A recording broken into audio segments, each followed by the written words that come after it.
The new Canadian Mortgage Charter is coming into effect given the new fall economic statement that just came out, and we've been discussing that in the last couple of videos to really break down each element as we move forward.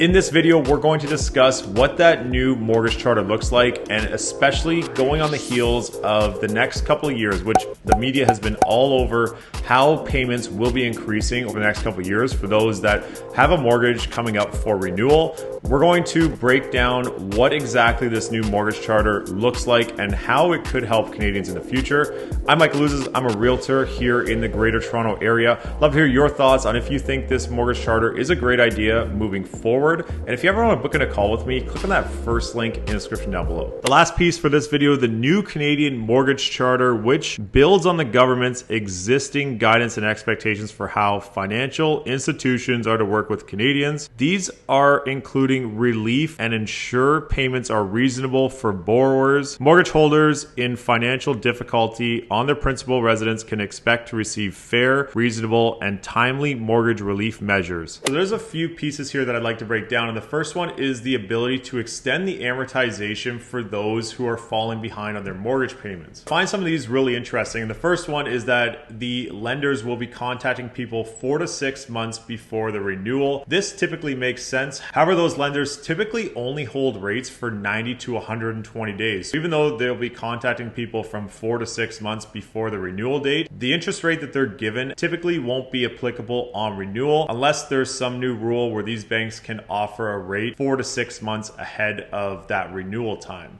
giving homeowners at risk the ability to make lump sum payments to avoid negative amortization or sell principal residence without any prepayment penalties. That will be really interesting. We'll talk about that in a second. And not charging interest on interest in the event that mortgage relief measures result in temporary period of negative amortization. The next piece, and this is something that I spoke about on the Tom Story Show podcast, is that I had a mortgage this year that's a variable rate static mortgage, and I got a call from the bank and they said you can increase your payment by 20% as what was mentioned in the contract. However, that 20% monthly increase of payment was not enough to cover the negative amortization that my mortgage was currently in. So when I asked the bank, can I go to the difference of where it would be to get back on track, which is an extra, I think it was like $20 or $30 a month, something pretty minor at the time. They actually said that I couldn't, and the max was only 20% because that's what the contract stipulated. It looks like some of these measures that will come into play will allow homeowners who currently have a mortgage and can afford a bigger monthly payment or a lump sum payment can make that payment earlier in advance and not be charged extra interest and still be able to get back on track when it comes to amortization mortgage. If the banks do anything here in Canada, if they're the ones that are fronting the money, then there's typically an interest payment attached to that. So the last piece that I'll mention is that if you can qualify for a new mortgage without having to re-qualify at another bank, is that going to increase the competition when it comes to renewal rates from one bank to the other? And what's that going to look like if there's no pre-penalty when it comes to breaking your mortgage or even just moving with another lender? In that circumstance, will people be taking advantage or trying to use that non-penalty to make a jump to another institution, maybe also refinance their property, because that comes into play if you are looking to refinance?